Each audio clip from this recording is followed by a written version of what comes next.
여러분 안녕하십니까. 4월 21일 주일 넘치는 우리 교회 매일 묵상 시작하도록 하겠습니다. 오늘 본문 말씀은 신명기 31장 14절부터 29절까지 말씀입니다. 우리가 어제 본문을 통해서 뭘 살펴봤냐면 여호수아가 이제 새로운 지도자로 부름 받았고요. 또 율법책을 기록을 해서 매 7년째마다 사람들에게 낭독하고 배우도록 그렇게 알려줬습니다.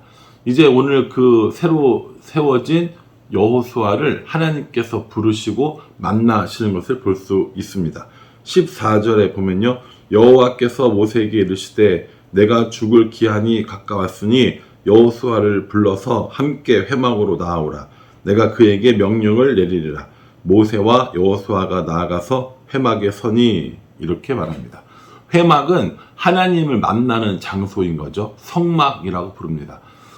성막이라고도 부르고 회막이라고도 부르는데, 성막이라고 할 때는 제사의 기능이 더 강조된 거고요. 회막이라고 부를 때는 이런 어떤 모임이나 이런 공지, 하나님과 만나는 장소, 이런 것에 대한 어떤 의미를 더 두는 것이죠. 그 회막에서 하나님과 모세가 만났는데 이제 하나님과 여호수아가 만나게 되는 겁니다. 그래서 새로운 지도자로 여호수아를 세우게 됩니다. 슬픈 이야기는 모세가 이제 죽을 날이 가까이 왔다라고 이렇게 말씀해 주시죠.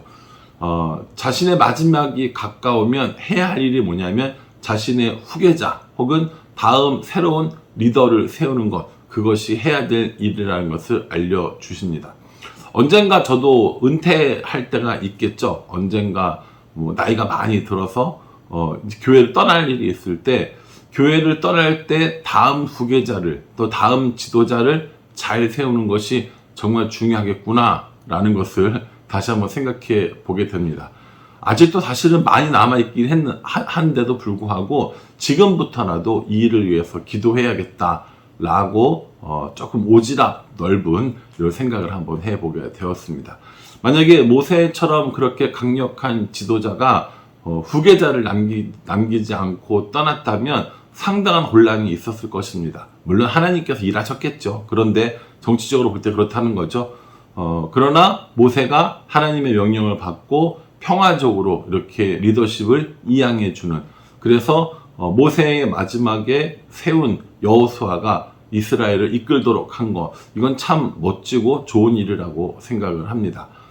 한참 뒤의 일이긴 하지만 우리 교회도 다음 리더십이 잘 세워지고, 또 우리가 임직식을 통해서 여러 리더십들을 앞으로 세우게 될 터인데, 그때 아름다운 임직이 있도록 여러분 지금서부터 생각나실 때마다 기도해 주시는 것도 좋을 거라고 저는 생각이 듭니다.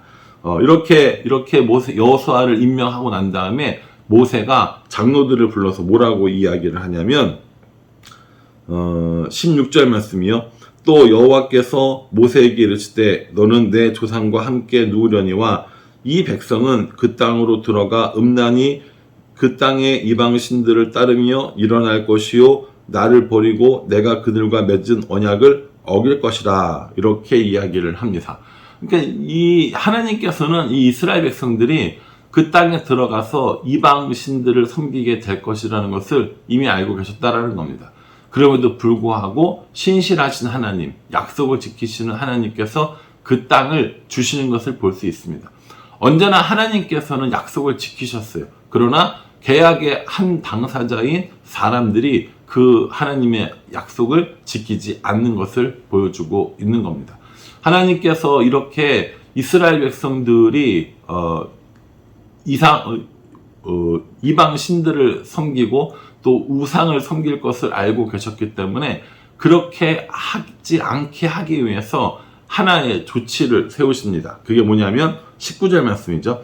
그러므로 이제 너희는 이 노래를 써서 이스라엘 자손들에게 가르쳐 그들의 입으로 부르게 하여 이 노래로 나를 위하여 이스라엘 자손에게 증거가 되게 하라 라고 말씀하십니다. 노래를 하나 만들으라는 거죠. 그래서 이 노래를 통해서 이스라엘 백성들이 하나님의 언약의 말씀을 잊지 않도록 하라라고 이렇게 말씀해 주십니다. 그 노래가 바로 이 32장에 나오는 모세의 노래가 되는 것이죠. 모세의 노래치고는 굉장히 깁니다. 우리가 생각하고 있는 그 노래와는 좀 다른 성격인 것 같아요. 어쨌든 굉장히 긴 이 모세의 노래를 우리는 월요일, 화요일, 수요일까지 이렇게 묵상해 보려고 합니다. 지금까지 이 신명기에서 이야기했던 모든 내용이 압축되어져서 이 모세의 노래에 나온다라고 생각하시면 될 것 같습니다. 노래로 뭔가를 외우고 그렇게 하면 참 기억에 오래 남죠. 우리가 대표적으로 뭐가 있습니까? 알파벳송이 있죠. A, B, C, D, E, F, G. 전 세계 모든 사람들이 다 아는 것 같아요. 이런 알파벳 노래도 있고요. 저는 그 노래로 배웠던 대표적인 게 구구단입니다. 저희 어머니께서 녹음기를 하나 사오셔서 어머니가 직접 노래를 불러주셨어요. 구구단 노래를. 어머니가 만드신 건지 아니면 어머니도 배우신 건지는 모르겠는데 그 녹음기에다가 구구단을 다 노래 불러주시고 또 그걸 반복해서 녹음시켜서 테이프를 탁 틀으면 그 노래가 계속 들릴 수 있도록 그렇게 해주시고 어려서부터 저를 듣게 해주셨습니다. 저 지금도 그걸 기억을 하고 있습니다. 노래는 굉장히 단순해요. 2단이라고 하면 2는 없어요. 2부터 시작합니다. 2 곱하기 2부터요. 잠깐 불러볼게 들어보실래요?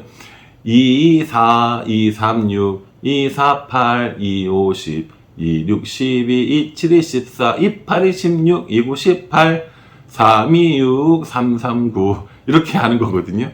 이걸 제가 언제 배웠냐면 제 기억이 맞다면 세류동 살 때 그 집에서 배웠다는 생각이 드는 거 보니까 아마 5살, 6살 때쯤 됐던 것 같아요. 그러면 벌써 40년이 넘게 지난 건데 이게 지금도 기억이 나거든요. 그러니까 이 하나님께서 모세에게 이 노래를 써서 백성들에게 가르쳐라. 이유가 뭡니까? 하나님의 말씀을 기억하고 하나님을 떠나지 않게 하기 위해서라고 이렇게 말씀하고 계십니다. 우리도 아이들에게 이런 방법을 써야겠다라는 생각을 저는 한번 해봤어요. 성경 목록과도 마찬가지입니다. 또 전에 우리가 함께 공부했던 왕들의 이야기 그 노래 있잖아요. 여로보암, 나답, 바사엘라, 뭐 시므리, 오므리, 아바시아 이렇게 불렀던 노래 생각나시나요? 그 왕들의 이야기의 노래도 좀 가르치고 해봐야겠다라는 생각을 한번 해보게 되었습니다. 이렇게 노래를 써서라도 이스라엘 사람들이 기억하게 한 이유는 뭐라고요?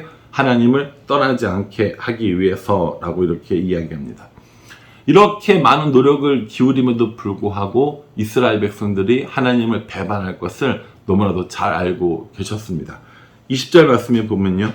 내가 그들의 조상들에게 맹세한 바 적과 꿀이 흐르는 땅으로 그들을 인도하여 들인 후에 그들이 먹어 배부르고 살찌면 돌이켜 다른 신들을 섬기며 나를 멸시하여 내 언약을 어기리니 라고 이렇게 말씀하고 있습니다. 참 얼마나 슬픈 일입니까? 하나님께서는 맹세하고 약속하신 이 일들을 이루시겠다 하신 거거든요. 그래서 적과 꿀이 흐르는 그 땅으로 들여보내겠다라고 하시는 겁니다. 그런데 그들이 거기서 뭐 합니까? 먹어 배부르고 살찌면 돌이켜. 먹어 배부르고 살찌면 돌이켜서 이방의 신들을 따르는 우상을 섬기는 이런 일들을 할 거라고 말씀하고 계시는 겁니다.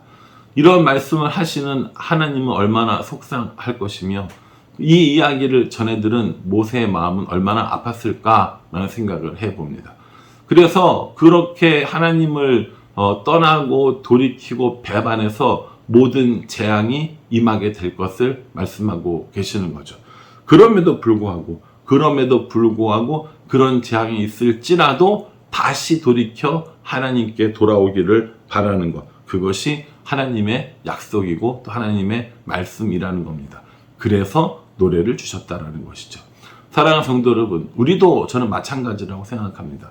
하나님을 알고 하나님을 믿고 그래서 구원받고 그 후에 먹고 배부르고 살찌면 돌이켜서 아무 일도 없고 평안하고 즐거움이 가득한 상태가 되면 다른 생각을 하고 다른 것들을 섬기는 우리들의 모습을 보게 된다는 거죠.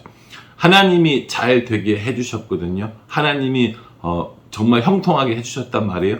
그런데 그것이 하나님에게서 온 것이 아니라 나로부터 된 것이라는 생각을 가지고 내가 했어, 내가 잘한 거야 라고 이야기하기 시작하면 그때가 바로 먹고 배불러 살찌워 돌이켜가는 그 시점이 된다라는 겁니다.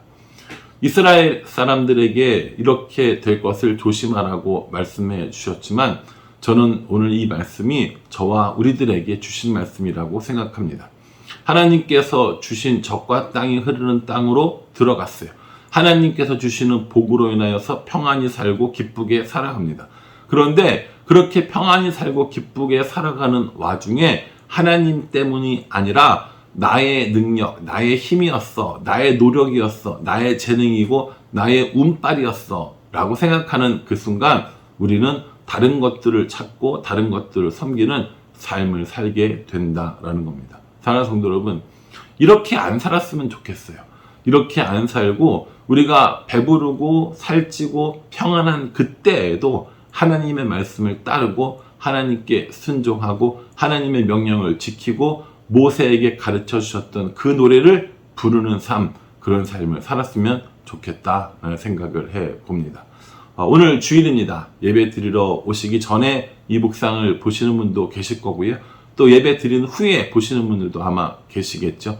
어떤 경우에라도 우리에게 주신 그 은혜를 잊지 말고 우리에게 주신 그 사랑을 잊지 말고 그 사랑을 힘입어 그 사랑 안에서 하나님을 계속해서 섬기고 하나님과 계속해서 동행하는 삶을 사는 것, 그것이 중요하다라는 것을 우리에게 알려주고 계십니다. 먹고 배부르고 살찌고 돌아서는 그런 어리석은 행동하는 것이 아니라 어느 때 어느 상황이라도 하나님과 동행하는 우리 모두가 되기를 주님의 이름으로 축복합니다. 기도하겠습니다. 하나님께서 우리에게 주신 은혜들을 잘 알고 있습니다. 잘 기억하려고 합니다. 그런데 먹고 배부르고 살찌면 돌이켜 다른 것들을 섬기는 우리들의 모습 또한 우리가 보고 있습니다.